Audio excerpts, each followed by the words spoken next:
I'm Laura Palmer, host of Island Crime. Season 6, Sweethearts, is the story of 3 teenage girls who were all murdered in Victoria, Canada, within about 12 months. So she was scared. Something out there scared her. You've just created the playground where predators can really thrive. She was a 16-year-old girl. She was a sweetheart. Listen to Sweethearts at frequencypodcastnetwork.com or wherever you get podcasts. Find your frequency. Frequency Podcast Network. Stories that matter, podcasts that resonate.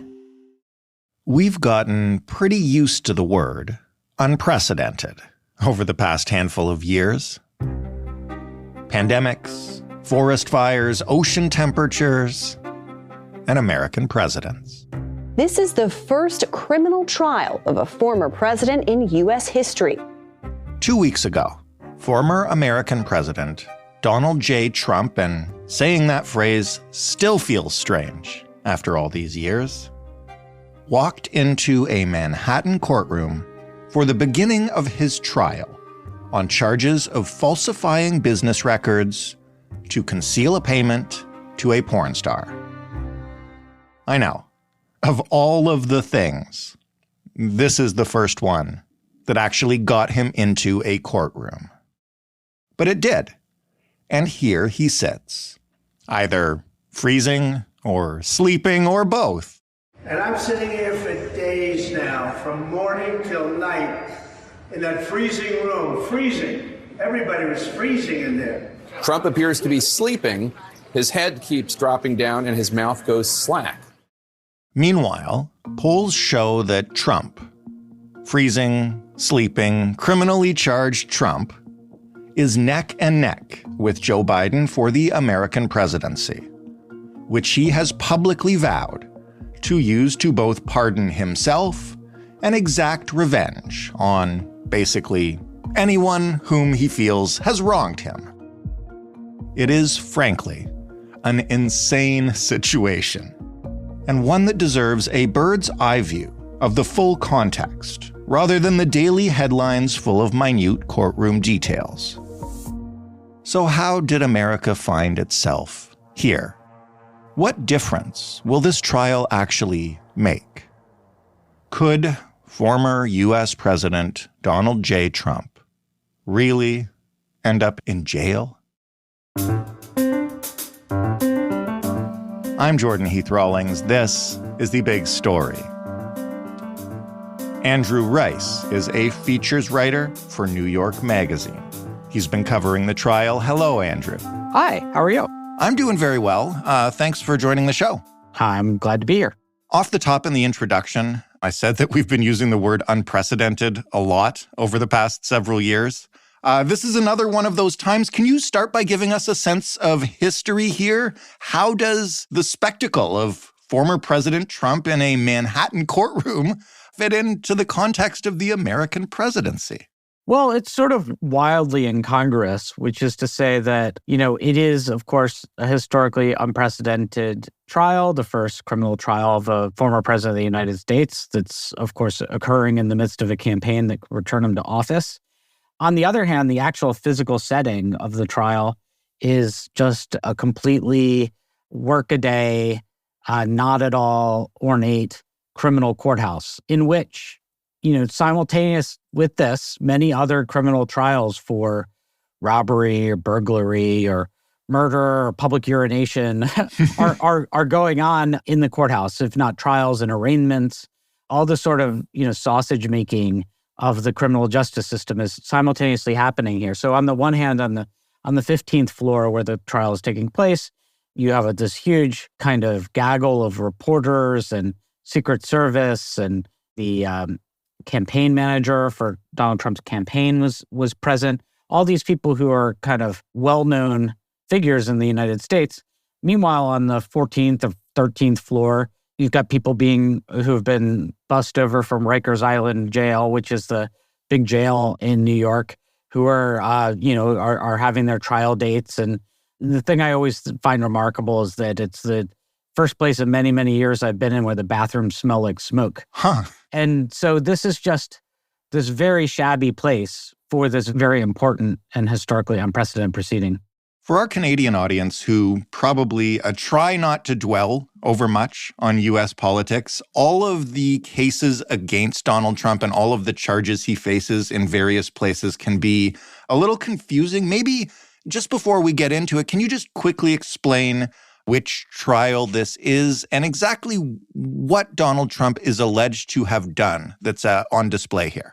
Well, I should note that actually it's confusing to Americans, too. Right. I've been following it rather closely, and when I tell people that I'm covering this trial, oftentimes the reaction is like, what's this one about exactly again?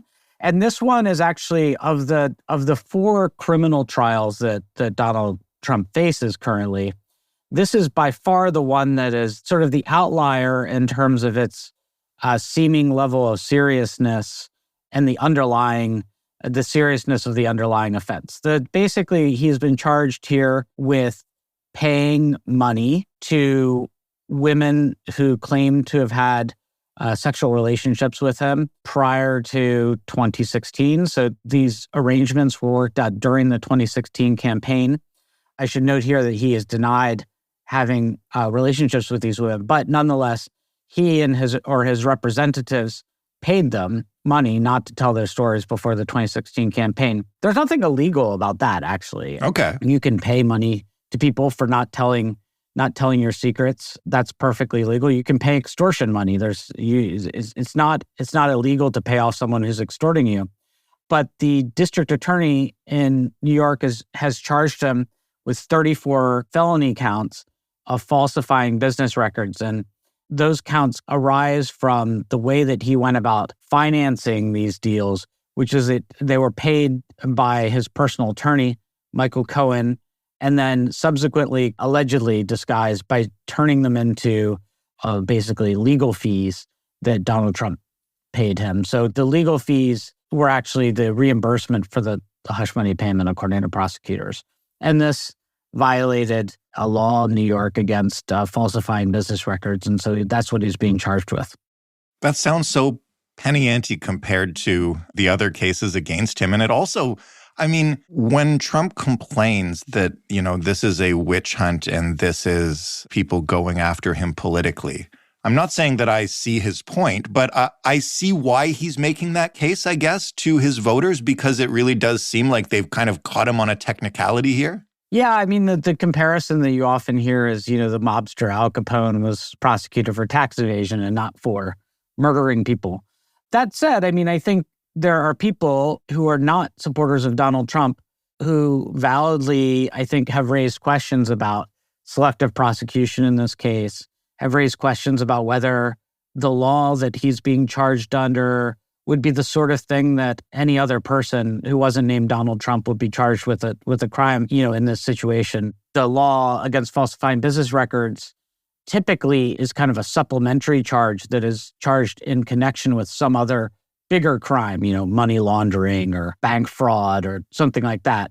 In this case, the underlying crime is a little unclear, and they're just charging the falsification of business records as a sort of standalone offense. And if that sounds like sort of arcane and technical, it is arcane and technical. And that's kind of the point of the criticism, is that many people, not just Trump supporters, are of the opinion that this is kind of a crime that has been concocted in order to charge him with bad behavior.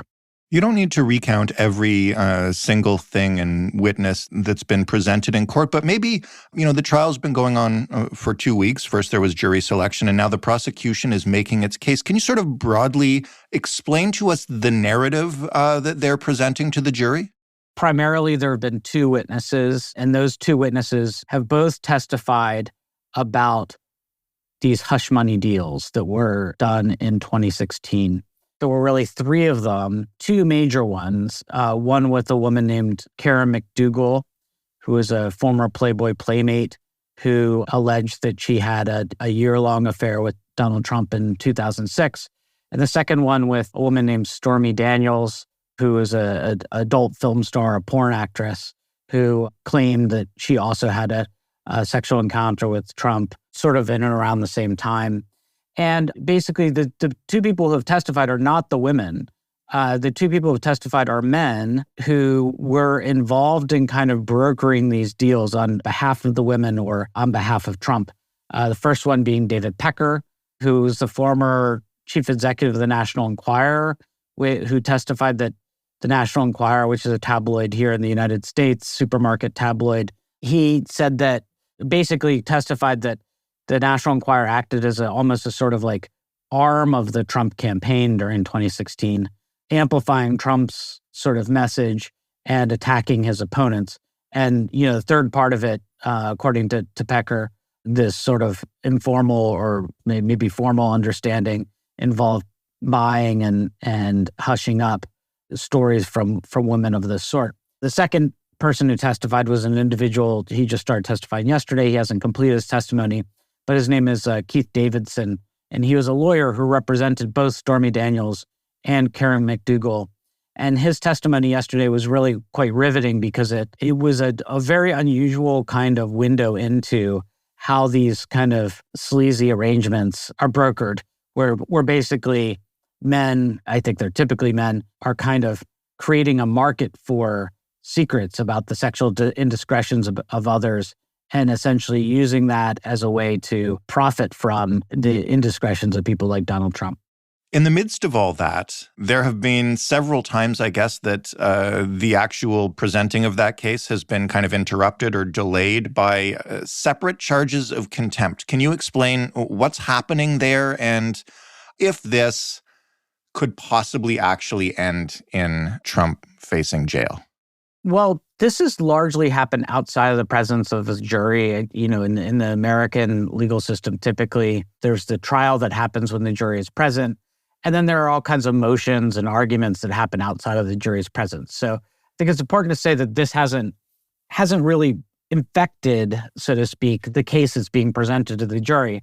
But basically, the district attorney's office has presented evidence on several occasions of Trump posting on his platform Truth Social or even commenting outside the courtroom, attacking witnesses, attacking the judge in the case, attacking the district attorney in the case, otherwise just doing what Donald Trump does, which is attack anyone who accuses him. But in this context where he's accused of a crime, the judge has put a gag order on him that he is sort of defying in various different ways.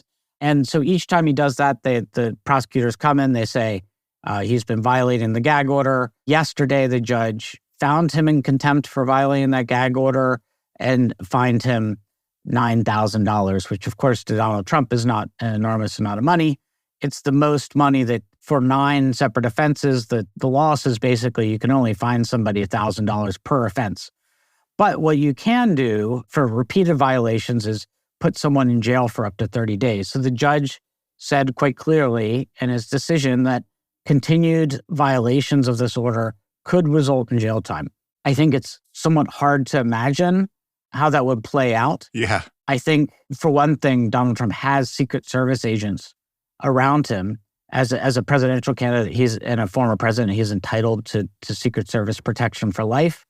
So those agents are supposed to protect him. They work for him and not the judge, so to speak. So the question of what would happen if the judge were to order him jailed is something of an unanswered one. I think that my sense of it is that this judge, Judge Juan Merchan, is trying very, very hard to avoid that level of escalation. And in fairness to Trump, while he has attacked the system, while he has attacked the judge, he does seem to have tailored what he has to say to push as far as he can within the bounds of the court order, which is to say he generally has been, if not complying with this, he hasn't yet done anything so outrageous by his standards that you could foresee a judge sending him to jail, at least during the course of this trial. But of course, he's shown in previous trials and in previous proceedings that he's more than happy to increase the pressure and increase the volume. So if things go poorly for him at this trial, I think we will start to see potentially him saying and doing things potentially that could result in a confrontation with the judge. And how that confrontation would end up playing out is hard to predict. In 2007, TV network CBS dropped 40 kids in the middle of the New Mexico desert as part of a brand new reality show. These kids would have to build their own society from scratch. And if this sounds like Lord of the Flies to you, well, it was meant to. We were on this mission together, and we were going to prove to the world that we could make a better society than adults could. I'm Josh Gwynn, and I want to know what this wild TV experiment was really about. Split Screen, Kid Nation, a 6-part podcast from CBC. Available now.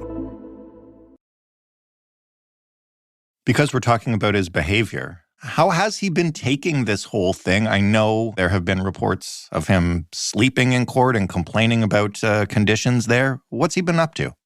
I've now seen him in several different courtrooms over the course of this year, both in his criminal cases, and there have been several civil trials in which he's been held liable for enormous monetary damages for various things.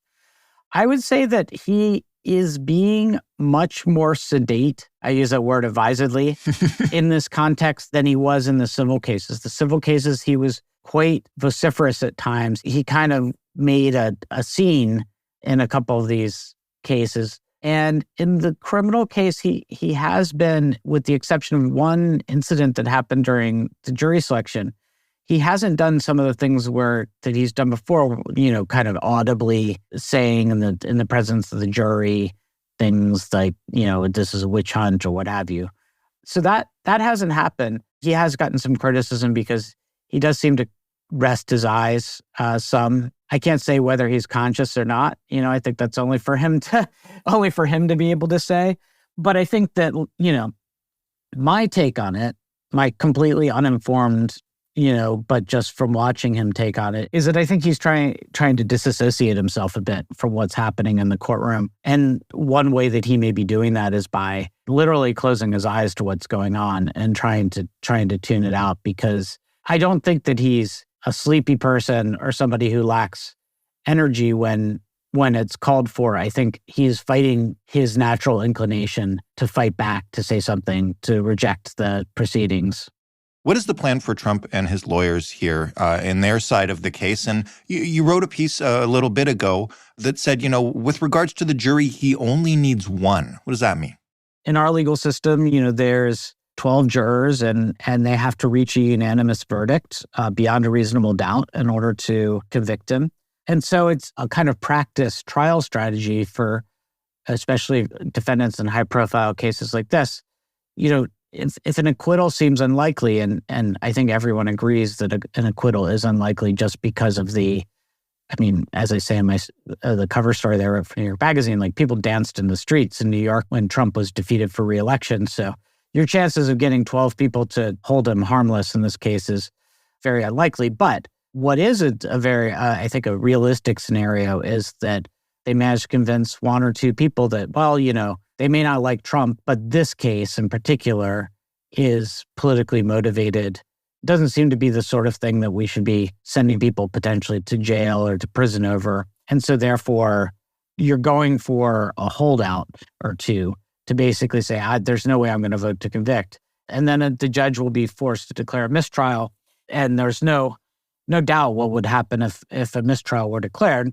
Donald Trump would go outside the courthouse and say, I've been completely exonerated, even in New York, and he would continue to run for president. And effectively, it would be impossible to put him on a trial again before the election. And I think that might very well have a consequential effect on the result of the election. Could Trump end up in this trial taking the stand in his own defense? Well, he's said that he wants to take the stand in his own defense. In the two civil trials that he faced over the course of the last year, he took the stand in both of those cases. The first one was like a civil fraud trial brought by the New York Attorney General. He testified quite at length. He was very combative, both with the plaintiffs and with the judge. In the second case, which involved a defamation claim, it's a little complicated to get into what it's about. But anyway, he insisted he wanted to tell a story, got on the stand, but the judge in that case made it very clear that he could only testify to a very narrow set of things. He did not let him give political speeches. Trump was very frustrated by that. In this case, he said he wants to testify and he wants to take the stand in his own defense. I think everyone, including... You think his lawyers want that? Well, I was about to say, I think everyone, including his lawyers, think that could potentially be a huge disaster for him. He's sort of like his own worst advocate oftentimes. And I think that more recently, he's kind of backed off a little bit on his categorical statements that he was going to take the stand. He said, his fallback might be, well, this judge is out to get me. The prosecutors are out to get me. They won't let me tell my truth, and therefore I'm not going to take the stand. But, this is Donald Trump, and he seems to be bent on doing the thing that's most dramatic and most attention-getting in any scenario. So, this is his criminal trial. Would he really be willing to pass up the opportunity to have his kind of climactic showdown with the prosecutors in the case and the stand? I don't know. I think he thinks of himself as his own best advocate, even though he isn't. And so therefore I could very well see him going against the advice of attorneys and lots of other people and going ahead and giving it a shot. You mentioned that he's unlikely to be acquitted. You talked about what happens if there's a mistrial. What if he is found guilty? Is that penalty assured to come with jail time? The judge then, I guess, has a decision to make. Like, what happens then?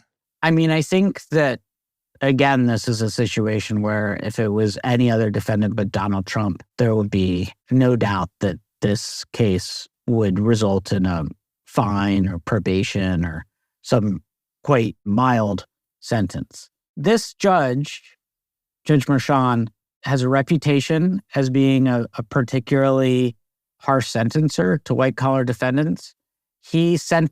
Notably, he sentenced the chief financial officer of the Trump organization, a man named Alan Weisselberg, to 2 jail terms. Actually, the first one after he pleaded guilty, and the second one after he pleaded guilty a second time to committing perjury in another case in the civil fraud trial that I mentioned before. He sent this nearly 80-year-old man to Rikers Island, a very, very harsh jail, for months at a time. So, the question becomes, would he do the same to Trump? And I don't think anyone knows for sure. I think one thing that we do know with some certitude is that it's unlikely, if it were to happen, it would be unlikely that any sentence would be served until after the election, which is to say, Trump would immediately appeal any sentence, and that appeal would go on for some time before he would serve his sentence. And the election would be held in the interim. If he is elected, then, there's quite a strong legal precedent for the proposition that the president can't be thrown in jail. So he would kind of get a stay, I suppose, on that sentence during the time that he is president, which would, of course, give him a lot of time to appeal the case itself. He's indicated that he's going to appeal all the way to the U.S. Supreme Court. And we've seen that the U.S. Supreme Court, even in cases where the charges are quite serious, like the January 6th case in Washington, Supreme Court seems to be eager to find ways to spare him from punishment. So I think the chances that Donald Trump will serve time in jail if he wins the election is minimal.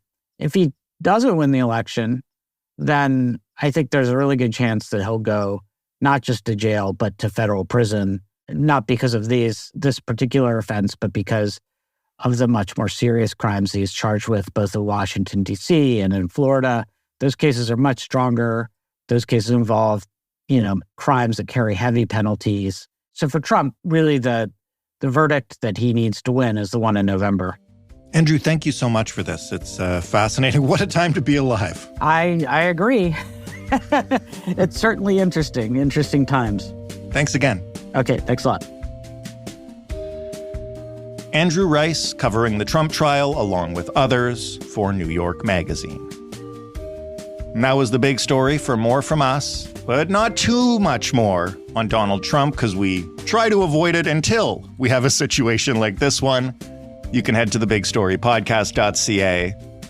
You can, of course, always leave us feedback by emailing us at hello@thebigstorypodcast.ca or by calling us and leaving a voicemail. That number, 416-935-5935. You can get The Big Story absolutely anywhere you get your podcasts, including, now, YouTube Music. If that's how you'd prefer to listen, you can find us there.